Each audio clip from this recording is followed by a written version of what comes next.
Welcome to Intergalactic Tarboush, eclectic conversations from the MENA with Iyad al-Baghdadi and me, Ahmed Gatnash. We talk about politics, activism, tech, spirituality, mental health, and more. Hey man. So in the last recording, you were really pissed off about Egypt. Yeah, so I was talking about water and food dependence, their vulnerability to Ethiopia, their general economic position, and the entrenched military that makes it even less likely they're going to climb out of this massive hole. And there's a couple of other things that compound my pessimism.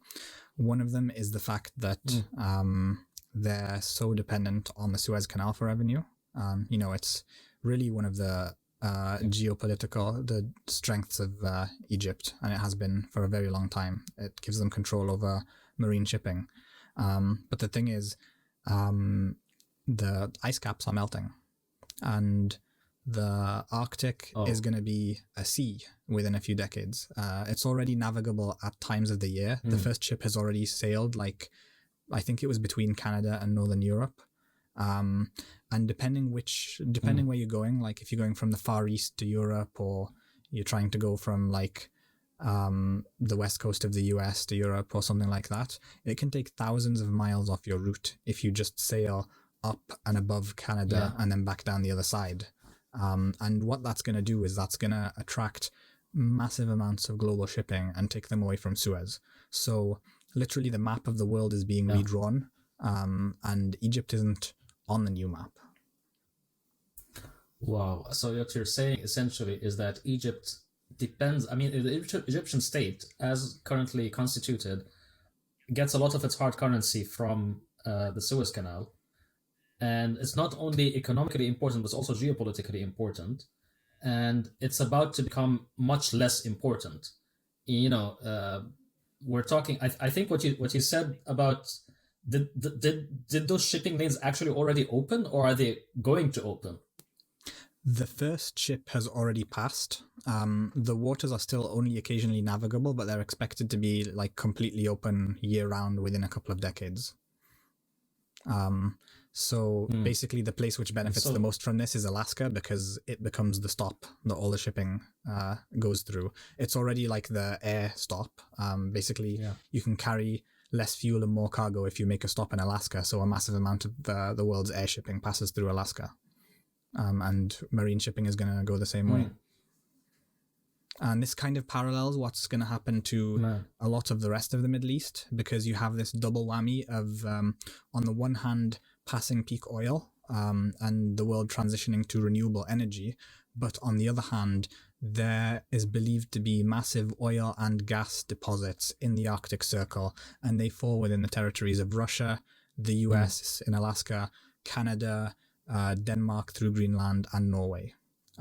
So on the one hand, the world is shifting towards more renewables, and on the other hand, a whole bunch of other states are expected to find massive oil and gas deposits.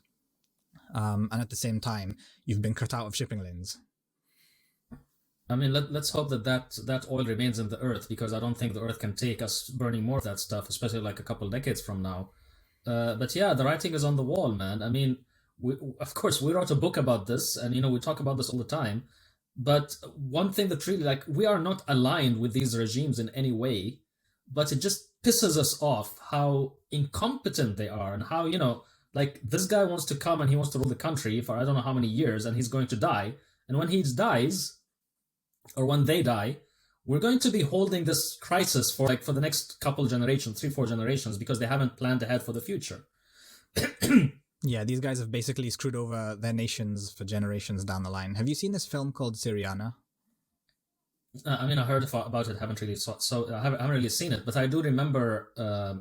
It made the rounds at the time, and there were scenes basically that were being shared and stuff about how this used to be desert and now it's this, and then it's going to go back to desert. Yeah, so it's basically about this progressive prince of a fictional Gulf monarchy, which is oil rich, who's trying to basically put his country on a sustainable path. And because of that, the US assassinates him before he takes power so that his playboy brother can have it and carry on, the status quo, which is like, it's basically modeled on the Saudi relationship. He's like the good MBS then. Yeah, very well. He's not even the good MBS. So he's like the good MBS. Yeah. So anyway, there's this bit where I think it's Matt Damon who has this rant. He's like acting as this Western consultant, and he loses his shit at this prince and tells him like all of your wells are going to run dry, and after that you'll just go back to living in the desert like your ancestors did, and you will have squandered the greatest natural resource in the history of humanity and got nothing out of it. And it's exactly that. So what are they thinking? Great. They're thinking, keep playing, keep buying yourself new toys, keep spending $50,000 a night on your hotel room, but don't invest in your infrastructure, don't build a real economy, so that when you finally wake up, they will have sucked you dry, and you will have squandered the greatest natural resource in history. I mean, this is depressing, and I can see why you were depressed in the last episode, and went on that rant about Egypt and stuff. But on the flip side, it's called the oil curse for a reason, and maybe we're actually lifting the curse. The resource curse. I guess. I mean, if you want to look at the bright side, if there is one, it's that. Huge populations are associated with economic growth if you know what to do with them.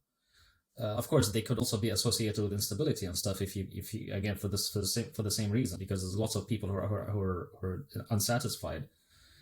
But then I kind of made a mental note when you were talking about Alaska, because I remember seeing this thing about how Alaska has really, really huge airports, even though it doesn't get a lot like passenger airports. Even though it doesn't get a lot of a lot of air traffic.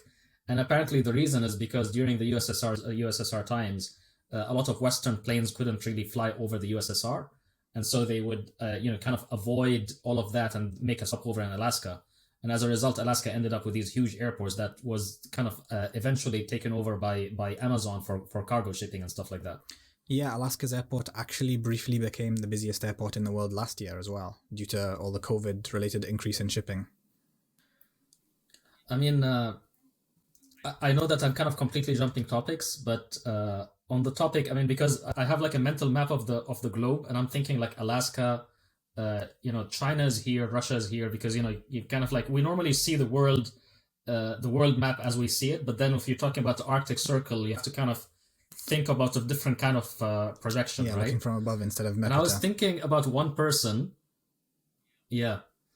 And I was thinking about this one person, really, really weird person with a weird career, and who's really getting weirder, who's Steven Seagal, who's like this American guy who claims to be part like Native American, but is also a Russian citizen, but is also a Japanese citizen, but he can't go to Japan anymore because he pissed off too many people in Japan. And it's just the weirdness of it. And the thing is, out of like, for no reason, the other day in the morning, I was like Googling what happened to Steven Seagal, because like, this is not normal. It's not normal human behavior. Right? So all I know is that he makes bad martial arts, or he used to make bad martial arts movies, and he's buddies with Putin. So wait, he's actually, so yeah, I'm actually a black belt in Hapkido and Aikijutsu. In a previous life. And I remember my grandmaster actually telling me that Steven Seagal, unlike other martial arts heroes, is actually a legitimate martial arts professional. Like, when it comes to martial arts, he actually knows his shit. It's just that this other stuff in his life basically is like, so like, he's not faking when he actually makes these moves. They're actually pretty advanced moves, but at the same time, the guy is such an asshole to everybody. And I went in and I went like, is he like that in his personal life? And it turns out, yes, he is. He actually beat up people on film sets before. He actually like once walked into a movie set and he's like telling people that, hey, I run this place. So this guy who actually like chuckled because he thought it was a joke. So this guy like inch punched him in the chest, like blue, like basically like, I don't know if he broke any ribs or anything. It was like just out of the blue, right? So I'm like, wait a minute, like, why is this guy like this? Like, what happened in his life to make him like this? And like, I went to his Wikipedia page and I went to childhood, because this obviously is something that he's compensating for something. So I'm like, what is he compensating for? And it turns out that, yeah, I mean, I saw a paragraph where it's like, before the age of 6 or something, he was actually had asthma, he had like lots of health problems, and he used to be picked on a lot, and he used to like, you know, at school and stuff.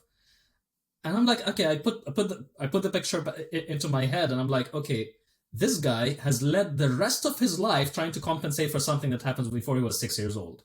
And it's not a statement just about Steven Seagal, but really about, you know, about personal growth, about PTSD, trauma, self-awareness, where you can actually spend, I mean, if you have a miserable childhood and you're not self-aware, you can spend the rest of your life trying to compensate. You build a life around yourself just trying to compensate for something that happened when you were a kid. And it's just so sad. I mean, it's just so sad. Of course, he's still an asshole, but it's just a sad story. Yeah, that's really bizarre. I was reading recently about attachment styles and how like the relationship with your parents in early life basically dictates how psychologically secure you feel for a very long time, which affects like a lot of your future development. And it's an idea that I'd like to dive a lot more into in the future. Yeah, I mean, I don't know if we actually saw the same video. YouTube sometimes does these things where it just wants everybody to see the video, and the video basically appears on many people's feeds. But then I was thinking about like attachment styles again, because attachment style is supposed to be like, you know, you can either be an authoritarian father or authoritarian parents, and then, you know, the child basically would develop in a certain way. You can be permissive parents, you know, you can let them do whatever they want, and that again like has certain effects. The fourth, I think, is like authoritative parents, where you're not really, you are an authority, but you're not really that strict.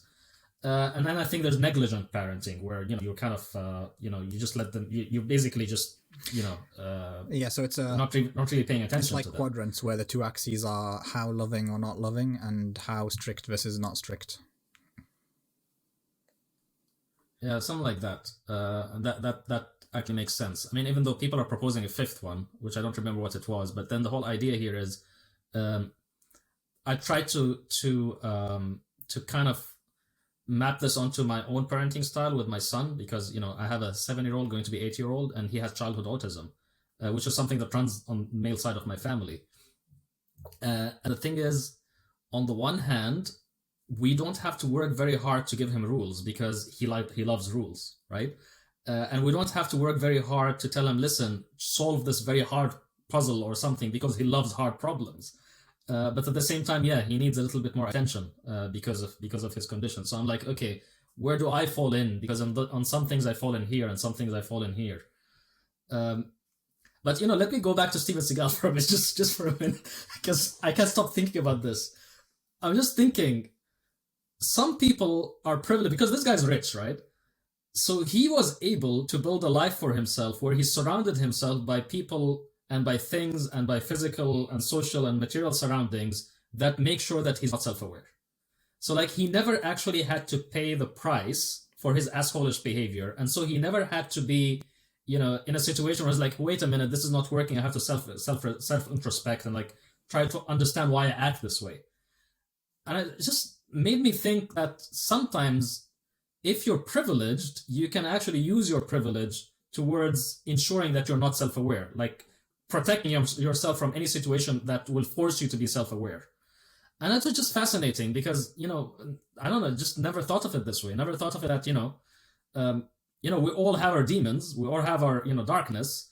Some of us are fortunate enough that we, something is going to happen in our lives to force us to actually to introspect, while others are privileged enough that they can construct kind of social life that protects them from any situations of self-awareness.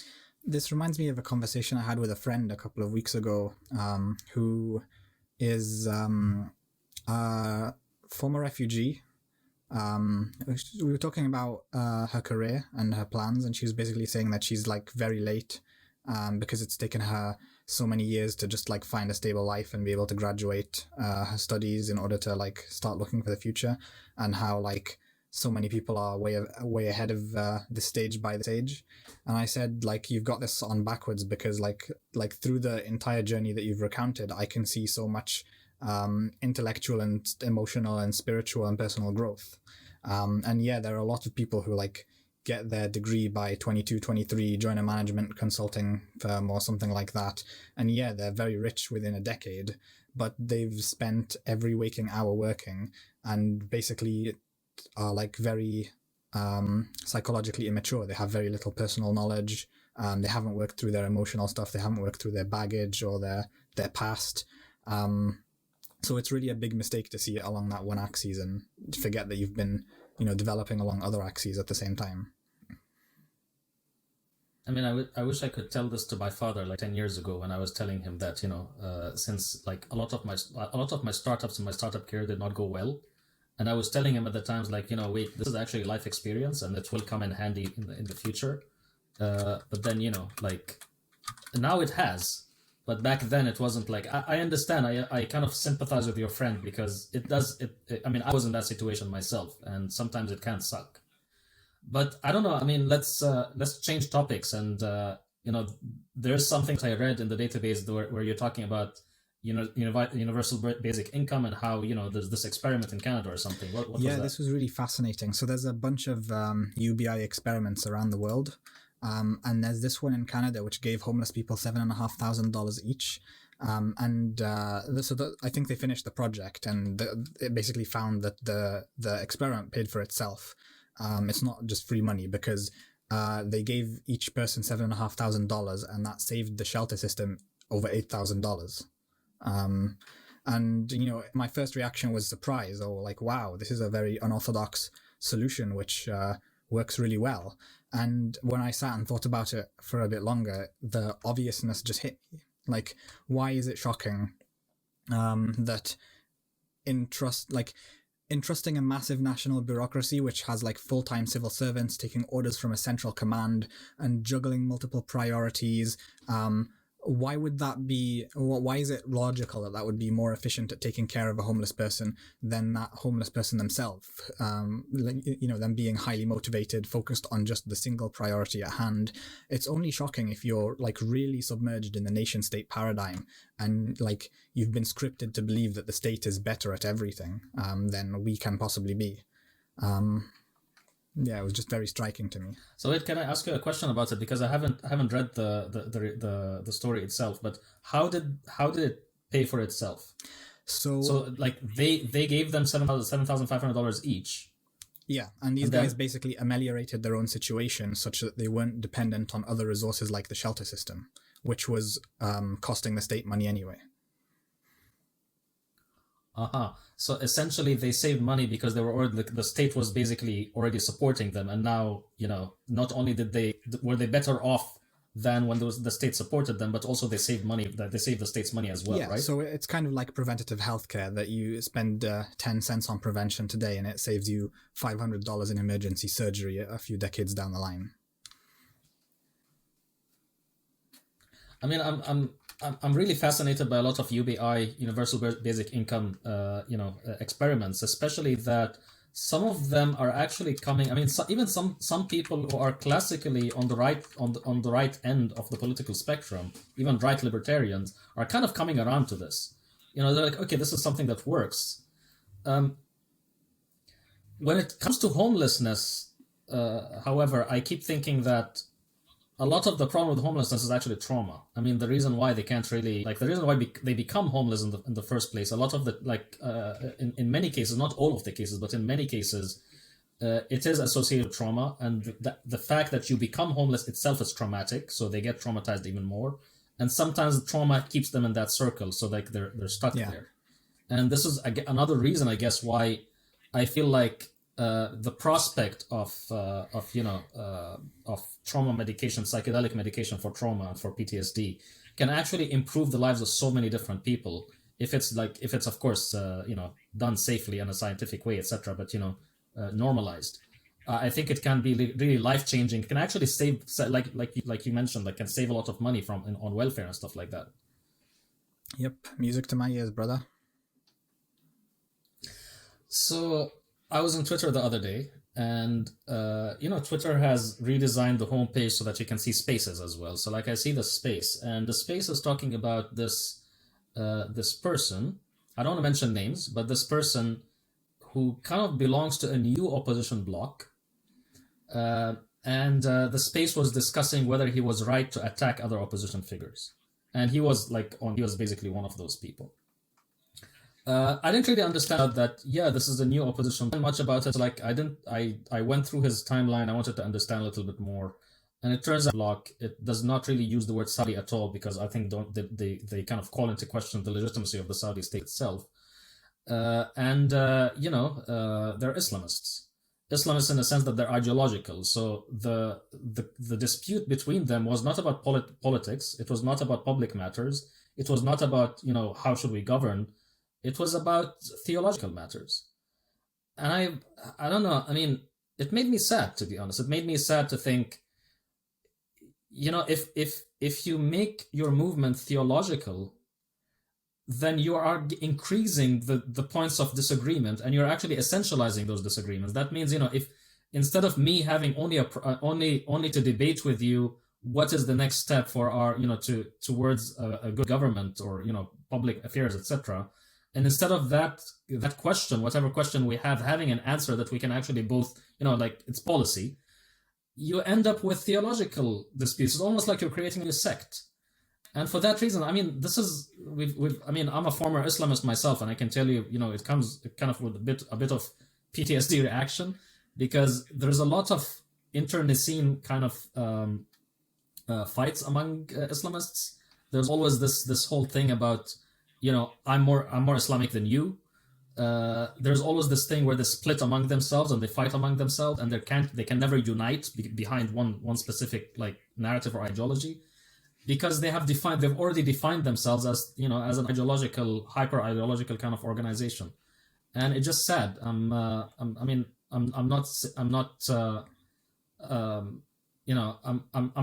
don't even want to be critical of them. It's just sad.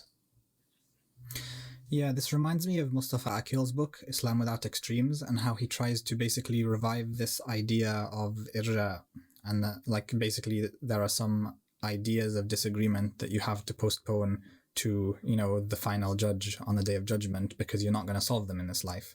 And that's a kind of compromise that Western democracies have come to, where the secular model, that you try and keep religion out of the public realm, and there are different ways of doing it, and some are more successful than others. Obviously the French model is completely terrible because they try and pretend it's not there when it really is, whereas more of a British model where we just don't talk about it and keep it private has had more success. But you're going to have more success resolving matters of public governance when you actually discuss matters of public governance than insisting that everyone comes to agreement on theology and eschatology and the view of history and tradition first.